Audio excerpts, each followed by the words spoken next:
ഈശോയിൽ പ്രിയമുള്ളവരെ, കുറെ നാളുകൾക്ക് ശേഷമാണല്ലോ എന്നെ കാണുന്നത്. ഒരു അനുഭവം ഉണ്ടായപ്പോൾ അത് നിങ്ങളോട് ഷെയർ ചെയ്യണമെന്ന് തോന്നി. അതൊരു ആനന്ദത്തിന്റെ ഒരു വല്ലാത്തൊരു നിമിഷമായിരുന്നു. അപ്പൊ അത് ഈശോയെ സ്നേഹിക്കുന്ന കുറച്ച് പേരുടെ ഷെയർ ചെയ്യണമെന്ന് എനിക്ക് തോന്നി. ഞാനിപ്പോ മനഃശാസ്ത്രമാണ് പഠിക്കുന്നത്, 3ാം വർഷ വിദ്യാർത്ഥിയാണ്. അപ്പോൾ അതിനകത്ത് ഒരുപാട് കാര്യങ്ങൾ നമ്മൾ പഠിക്കുന്നുണ്ട്. അപ്പൊ ഞാൻ കുറച്ച് ഡിസ്റ്റൻസ് ആയിട്ട് പഠിക്കുന്നതുകൊണ്ട് തന്നെ നമുക്ക് എല്ലാ കാര്യവും മനസ്സിലാക്കാനൊക്കെ കുറച്ച് ബുദ്ധിമുട്ടാണ്. എങ്കിലും ദൈവകൃപയാൽ നമുക്ക് ക്ലാസ് ഒക്കെ കിട്ടി. അപ്പൊ നമ്മൾ ആ കാര്യങ്ങളിൽ കുറച്ച് കാര്യങ്ങളൊക്കെ ഇങ്ങനെ പഠിക്കുകയാണ്. അപ്പൊ ഒരു വ്യക്തിയെ എങ്ങനെ നല്ല പേഴ്സണാലിറ്റി ഉള്ള ഒരാളാക്കി മാറ്റാം എന്നുള്ളതിനെ കുറിച്ചൊക്കെ നമ്മൾ പഠിക്കും. അല്ലെങ്കിൽ മാനസികാരോഗ്യ പ്രശ്നമായിട്ട് ബുദ്ധിമുട്ടി നിൽക്കുന്ന വ്യക്തികളോട് അവരോട് നമുക്ക് എങ്ങനെ അവരെ ശരിയാക്കി കൊണ്ടുവരാം എന്നുള്ളതിനെ കുറിച്ചൊക്കെ ഒരുപാട് തിയറികളും ഒരുപാട് അതിന്റെ വർക്കുകളും ഒക്കെ എങ്ങനെ ചെയ്യണ്ടേ, കൗൺസിലിംഗ് ഒക്കെ എങ്ങനെ കൊടുക്കണ്ടേ, ഇങ്ങനെ ഒത്തിരി കാര്യങ്ങൾ ഞാനിൽ പഠിക്കുന്നുണ്ട് കേട്ടോ. അപ്പൊ ഞാൻ വെറുതെ എന്റെ റിലീജിയനെ ഇങ്ങനെ ഇതാക്കി പറയാൻ വേണ്ടി ഞാൻ പറയല്ല. ഓരോ തിയറികളെ കുറിച്ച് പഠിക്കുമ്പോഴും മനുഷ്യനെ എങ്ങനെ നല്ലവനാക്കാം എന്നുള്ളതിനെ കുറിച്ച് പഠിക്കുമ്പോഴും ഒക്കെ എനിക്ക് വല്ലാത്ത കണ്ണ് നിറയുന്ന അനുഭവമാണ് ഉണ്ടാവുന്നത്. ഞാൻ സത്യസന്ധമായിട്ട് പറയാനുണ്ടോ.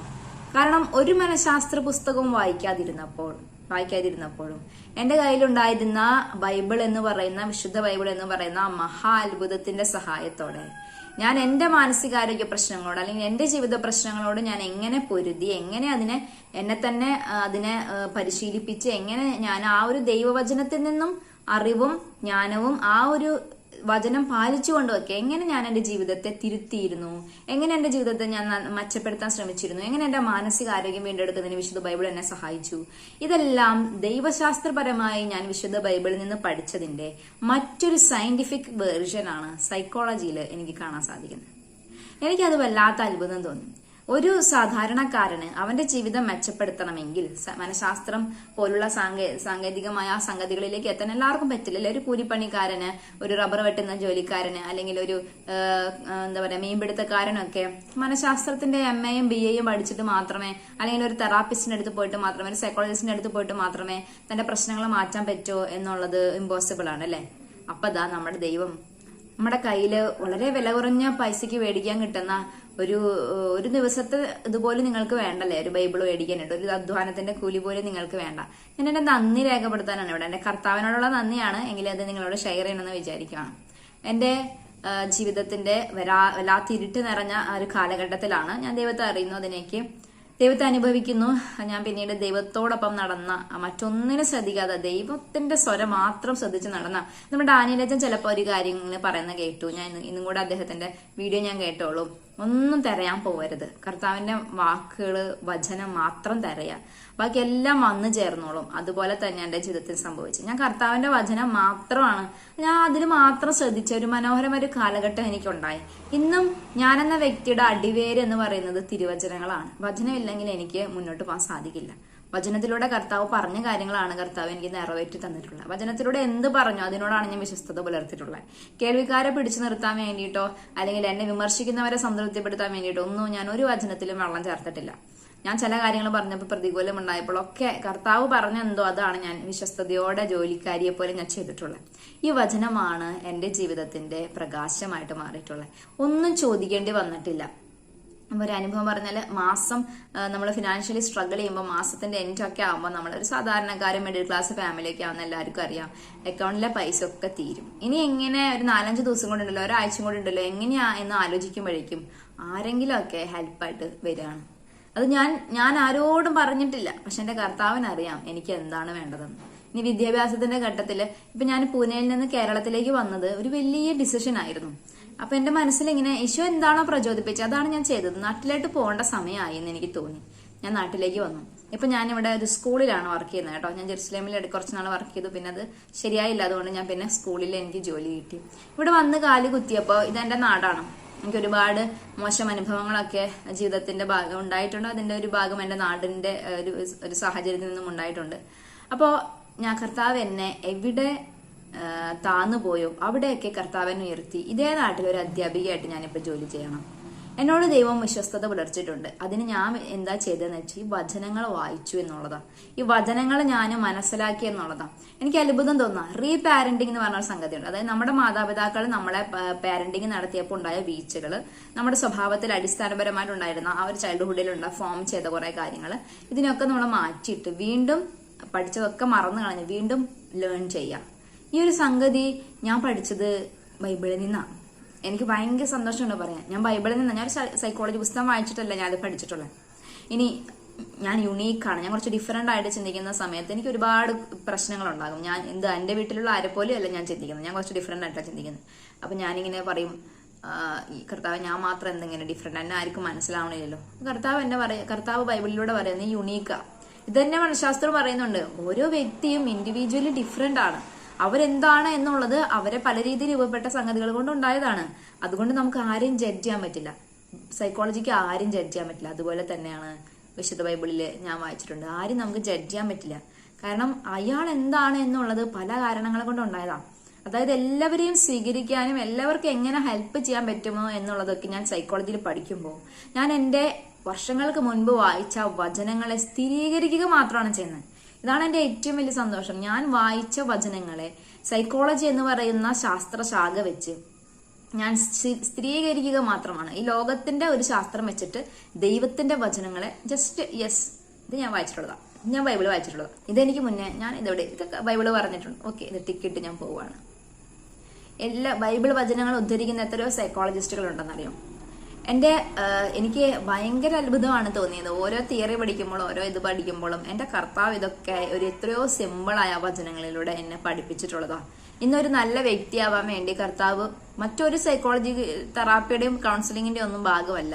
ഞാൻ ജനിച്ചു വളർന്ന സാഹചര്യം മുതൽ, എൻ്റെ ഗർഭപാത്രത്തിൽ, ഞാൻ എൻ്റെ അമ്മയുടെ ഗർഭപാത്രത്തിലായിരിക്കുമ്പോൾ മുതൽ എന്നിലേക്ക് വന്ന നല്ലതും ചീത്തയുമായ എല്ലാ കാര്യങ്ങളെയും എനിക്ക് തന്നെ പരിചയപ്പെടുത്തി നല്ലതിനെ പിടിക്കാനും മോശമായതിനെ ഉപേക്ഷിക്കാനും ഇനി തെറ്റായി പഠിച്ചു വെച്ചതൊക്കെ തിരുത്താനും ശരിയായ വഴിയിലൂടെ പോകാനും സത്യത്തിന് വേണ്ടി ജീവിക്കാനും ഒക്കെ എന്നെ പഠിപ്പിച്ചത് വിശുദ്ധ ബൈബിളാണ്.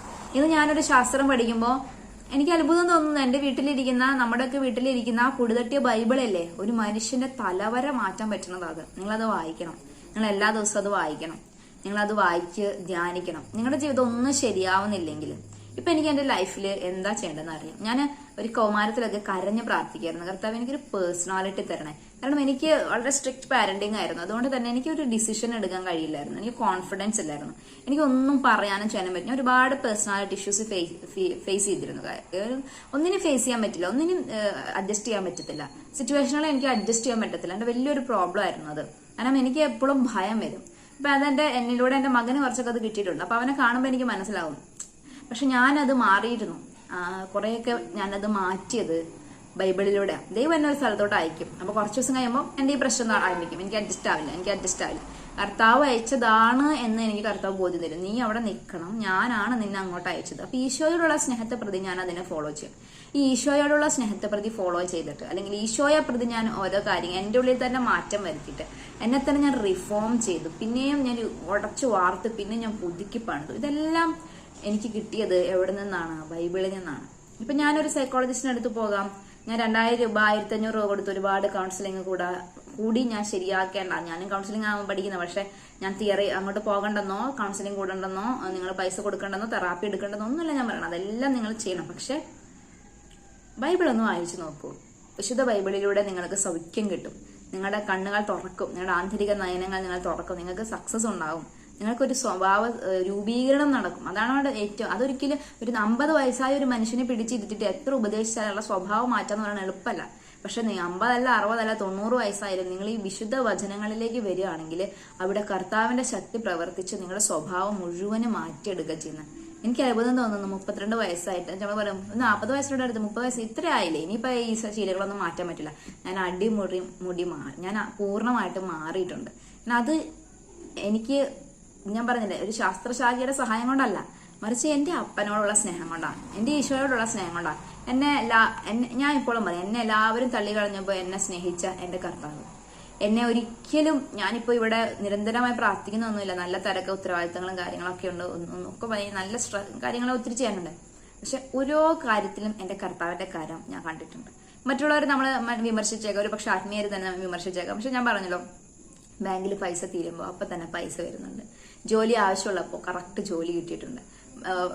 ഇങ്ങോട്ട് വന്നത് കൊണ്ട് മാത്രം ഇപ്പൊ ഞാൻ എന്റെ ഡിഗ്രി കംപ്ലീറ്റ് ചെയ്യാൻ പോവാണ്. എനിക്ക് ഇവിടെ വന്നില്ലായിരുന്നെങ്കിൽ ഇത് കംപ്ലീറ്റ് ചെയ്യാൻ പറ്റില്ല. ഞാൻ ഇവര് മനുഷ്യർ പറയണതോ അല്ലെങ്കിൽ എന്നെ ഇഷ്ടമുള്ളവർ പറയുന്നതും കേൾക്കുന്നില്ല. ഞാൻ അവര് പറയുന്നത് ഞാൻ എടുക്കുന്നുണ്ട്. പക്ഷെ എന്നെ ഇഷ്ടമുള്ളവരുണ്ടാകാം, ഇഷ്ടമില്ലാത്തവരുണ്ടാകും. അവർക്കൊക്കെ ഒരുപാട് ഒപ്പീനിയൻ ഉണ്ടാവാം. എന്റെ മാതാപിതാക്കൾക്ക് ഒപ്പീനിയൻ ഉണ്ടാവാം, എന്റെ ജീവിത പങ്കാളിക്ക് ഒപ്പീനിയൻ ഉണ്ടാകാം. ഇതൊന്നുമല്ല. ഞാൻ വചനം വായിച്ചു. എന്റെ അപ്പൻ എന്നോട് എന്താ പറഞ്ഞു, ഞാൻ അത് മാത്രം ഫോളോ ചെയ്യുന്നത്. ഞാൻ വിശ്വസ്തത പുലർത്തിയ നാളുകൾ എന്റെ കർത്താവ് രേഖപ്പെടുത്തിയിട്ടുണ്ട്. ആ ഓരോ നിമിഷങ്ങളും കർത്താവ് നമ്മുടെ രേഖപ്പെടുത്തും. എന്നിട്ട് നമ്മൾ കാണിച്ച ഒരു 5% വിശ്വസ്തതയാണെങ്കിൽ 110% വിശ്വസ്തത തിരിച്ചു കാണിച്ച് നമ്മുടെ അപ്പൻ നമ്മളെ അനുഗ്രഹിക്കും. ഞാൻ ഭയങ്കര ഇമോഷണൽ ആയപ്പോഴാണ് കർത്താവിന്റെ സ്നേഹം എത്ര വലുതാണ്. എന്നിട്ട് എന്തുകൊണ്ടാണ് നമ്മളൊന്ന് മെച്ചപ്പെടാത്ത, നമ്മുടെ ബിസിനസ് എന്തുകൊണ്ടാണ് മെച്ചപ്പെടാത്ത, നമ്മുടെ ജോലി എന്തുകൊണ്ടാണ് മെച്ചപ്പെടാത്ത, നമുക്ക് എന്തുകൊണ്ടാണ് ഒരു ലൈഫ് പുതുക്കി പണിയാൻ കഴിയാത്ത? പ്രിയമുള്ളവരെ, ഹോളി ബൈബിൾ എല്ലാ ചോദ്യങ്ങൾക്കും ഉള്ള ഉത്തരവാണ്. ഞാൻ എന്റെ ജീവിതത്തിൽ നിന്ന് പറയുന്ന സാക്ഷിയാണ് കേട്ടോ. ഹോളി ബൈബിൾ വായിക്കാം, സക്സസ് ആവാൻ പറ്റും. നിങ്ങളൊരു സക്സസ് പേഴ്സൺ. നിങ്ങൾ സക്സസ് എന്ന് പറഞ്ഞാൽ എന്താ? 10 പേർക്ക് ഉപകാരമുള്ള ഒരാളായിട്ട് നിങ്ങളെ ഭൂമിയിൽ നിന്ന് മടങ്ങും. നിങ്ങളെ കാണുമ്പോൾ ആളുകൾ പറയും, ഇയാളെപ്പോലെ ആയിരുന്നെങ്കിലോ, ഇയാൾക്ക് എങ്ങനെ ആവാൻ പറ്റണേ? ഒരു അസാധാരണമായ ശക്തിയുടെ ഉറവിടമാണ് ബൈബിൾ. അത് വായിക്കുമ്പോൾ തന്നെ നമുക്ക് മാറ്റമാണ്. നിങ്ങളെല്ലാവരും ജീവിതത്തിൽ ചേർത്ത് പിടിക്കേണ്ട ഒരു പുസ്തകം. സങ്കടം വരുമ്പോൾ ചേർത്ത് പിടിച്ച് കെട്ടിപ്പിടിച്ച് കിടന്ന് ഉറങ്ങിക്കോ. ഇല്ലെങ്കിൽ എല്ലാ ദിവസവും വായിക്കുക, എല്ലാ ദിവസവും ധ്യാനിക്കുക. അതിൽ ഒട്ടും ജീവിതം ശരിയല്ലെങ്കിൽ 1 വർഷം അതിനു വേണ്ടി ചെലവഴിച്ചു വായിക്കാം. പിന്നെ ഒരിക്കലും നിങ്ങൾക്ക് തിരിഞ്ഞു നോക്കേണ്ടി വരില്ല. ഞാൻ 2017 18 വായിച്ചത്. ഇപ്പൊ 2024 7-8 വർഷം ഇപ്പുറത്തേക്കും എനിക്ക് ആ വചനങ്ങളുടെ ഫലം കിട്ടിക്കൊണ്ടിരിക്കുക. അന്ന് വായിച്ച വചനത്തിന്റെ നന്മ ഇന്നും എന്റെ ജീവിതത്തിലുള്ള. ഞാൻ ഇന്നും ബൈബിൾ തുറക്കുന്നുണ്ട്, വായിക്കുന്നുണ്ട്. പക്ഷെ അന്ന് അത്രയും തീക്ഷ്ണമായിട്ടിരുന്ന് വായിച്ച പോലെ പറ്റിയിട്ടില്ല. അന്ന് തീക്ഷ്ണമായിട്ട് പ്രാർത്ഥിച്ചതുപോലെ അതിനുവേണ്ടി മാത്രം ഇരുന്നതുപോലെ ഇപ്പൊ എനിക്ക് തിരക്കുള്ളതുകൊണ്ട് പറ്റണില്ല. പക്ഷെ അന്ന് ഞാൻ വട്ടപൂജയായിരുന്നു. ഇന്ന് ഞാൻ എന്തോ ആയെന്നല്ല ഞാൻ പറയണേ, പക്ഷെ ഞാൻ ഹാപ്പിയാണ്. എനിക്ക് സന്തോഷമുണ്ട്, എനിക്ക് ലക്ഷ്യബോധമുണ്ട്. ഒന്നും എനിക്കില്ലായിരുന്നു. എനിക്ക് ജീവിക്കണത് എന്തിനാന്ന് പോലും അറിയില്ലായിരുന്നു. എന്റെ അപ്പനാണ്, തിരുവചനങ്ങളാണ് നമ്മുടെ കാലെന്ന് പറയുന്ന, നമ്മുടെ വേരെന്ന് പറയുന്ന അപ്പന്റെ വചനങ്ങളാണ്, ബൈബിൾ വചനങ്ങളാണ്. ആ വചനങ്ങളിൽ അടിസ്ഥിതമായി നിങ്ങൾ ജീവിതം പണിയാൻ തുടങ്ങിക്കഴിഞ്ഞാൽ ഒരുപാട് പലതും പറയുമായിരിക്കും. അതൊന്നും നിങ്ങൾ നോക്കേണ്ട കാര്യമില്ല. ദൈവം പറയുന്നത് കേട്ട് വചനം പറഞ്ഞു. മണ്ടത്തരങ്ങളാണെങ്കിൽ ചിലപ്പോൾ മറ്റുള്ളവർ പറയല്ലേ, മണ്ടത്തരാണല്ലേ കാണിക്കുന്നത്. ഞാൻ അങ്ങനെ ഒരുപാട് ചെയ്തിട്ടുണ്ട്. ചിലത് നമുക്ക് തെറ്റുപറ്റും. ദൈവം പറഞ്ഞത് തന്നെയാണെന്നുള്ളതൊക്കെ തെറ്റുപറ്റും. മണ്ടത്തരങ്ങളാവും, വിഡ്ഢിയാവും, മറ്റുള്ളത് തമ്മിൽ കോമാളി വേഷം കെട്ടും. പക്ഷെ ആ കോമാളി വേഷം കെട്ടിയതിന് പോലും കർത്താവ് എനിക്ക് പ്രതിഫലം തന്നിട്ടുണ്ട്. എന്റെ അപ്പൻ എന്നെ ഒരിക്കലും മറന്നിട്ടില്ല. ജനതകൾക്ക് മുമ്പിൽ നിന്നെ ഞാൻ ഉയർത്തുമെന്ന് പറഞ്ഞിട്ടുണ്ടെങ്കിൽ ഉയർത്തിയിട്ടുണ്ട്. ജനതകൾക്ക് പകരമായി ഞാൻ നിനക്ക് പകരമായി ഞാൻ ജനതകൾ നൽകുമെന്ന് പറഞ്ഞിട്ടുണ്ടെങ്കിൽ ദൈവം അത് ജനതകളെക്കാൾ എന്നെ പരിഗണിച്ച് ഞാൻ അനുഭവിച്ചിട്ടുണ്ട്. എന്റെ അപ്പൻ എന്നോട് വിശ്വസ്തത പുലർത്തിയിട്ടുണ്ട്. ആ ഒരു വിശ്വസ്തതയെ പ്രഘോഷിക്കണമെന്ന് തോന്നിയതുകൊണ്ടാണ് ഞാൻ വീണ്ടും വന്നത്. വചനങ്ങളെ വിശ്വസിക്കുക, വചനങ്ങളിലൂടെ നടക്കുക, വചനങ്ങളെ വിഴുങ്ങുക, വചനങ്ങളെ തിന്നുക, എന്തെങ്കിലും ചെയ്യുക. വചനങ്ങൾ നിങ്ങളുടെ ഉള്ളിലുള്ളിടത്തോളം ലോകത്തിൽ ഒരു ശക്തിക്ക് നിങ്ങളെ തോൽപ്പിക്കാൻ പറ്റില്ല. ദൈവം എനിക്ക് മനോഹരമായ ഒരു ജീവിതമാണ് വാഗ്ദാനം ചെയ്തിരിക്കുന്നത്. ദൈവം എനിക്ക് അസാധാരണമായ ഒരു ജീവിതമാണ് വാഗ്ദാനം ചെയ്തിരിക്കുന്നത്. ഞാൻ അതിലേക്ക് എത്തും, എനിക്ക് ഉറപ്പുണ്ട്. കാരണം എന്റെ കയ്യിൽ വിശുദ്ധ ബൈബിളുണ്ട്. ബൈബിൾ ഉള്ളിടത്തോളം ദൈവം എന്നെ പരാജയപ്പെടാൻ അനുവദിക്കില്ല. എല്ലാ ദിവസവും വചനം വായിക്കുക. ഒന്നോ വചനം എല്ലാ ദിവസവും ധ്യാനിക്കാൻ വേണ്ടി എടുക്കുക. നിങ്ങളുടെ എല്ലാ ചോദ്യങ്ങൾക്കുള്ള ഉത്തരം അതിലുണ്ട്. നിങ്ങളൊരു പുതിയ വ്യക്തിയായിട്ട് മാറും. ഒരു ശാസ്ത്രത്തിനും ഇതൊന്നും ഇതൊക്കെ ശാസ്ത്രമൊക്കെ പിന്നെയാണ്. ഹോളി ബൈബിള് കഴിഞ്ഞിട്ടുള്ളൂ ശാസ്ത്രം. ഏത് ശാസ്ത്രം ഞാൻ പഠിച്ചാലും എന്റെ ബൈബിളോളം വരില്ല. അതെന്റെ അനുഭവമാണ്. ദൈവം നിങ്ങളെ അനുഗ്രഹിക്കട്ടെ. Thank you.